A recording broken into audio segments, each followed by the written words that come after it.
आणि आता बातमी धुळ्यातून. धुळे लोकसभा मतदारसंघातील आज मतदान प्रक्रिया पार पडतेय. सकाळपासूनच मतदान केंद्राबाहेर मोठी रांग दिसून आलेली आहे आणि काही मतदान केंद्रावर यात्रेचं स्वरूप पाहण्यास मिळालंय. नक्कीच या गर्दीचा मतदान टक्केवारी वाढीसाठी परिणाम होईल आणि याचाच आढावा घेतलाय आमचे प्रतिनिधी तुषार परदेशी यांनी. पाहूयात.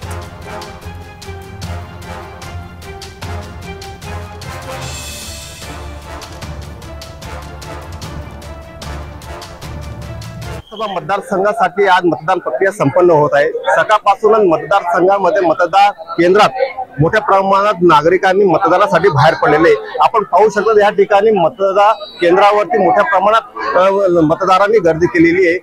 सरळ या ठिकाणी भाजप विरुद्ध काँग्रेस अशी लढत पहिल्यांदाच या 3 पंचवार्षिक पहिल्यांदाच एवढी मोठ्या प्रमाणात सकाळमध्ये ही गर्दी दिसत आहे.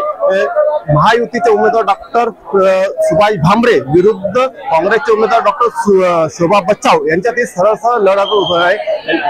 ही गर्दी सकाळपासूनच आपण या ठिकाणी पाहू शकतो. मतदान केंद्रावरती बहुमुस्लिम भागातील मतदार असतील म्हणजे आता पूर्ण म्हणजे चुरशीची ही लढत या ठिकाणी आपण पाहावयास मिळत आहे. सकाळपासूनच या लढत मतदान केंद्रावरती या यात्रेचं स्वरूप या ठिकाणी नक्कीच ह्या गर्दीचा फायदा कुठेतरी मतदानाच्या टक्केवारीवरती होणार आहे की 60% वरती यावेळेस मतदान जाईल असं देखील खात्री या ठिकाणी वर्तवण्यात येत आहे.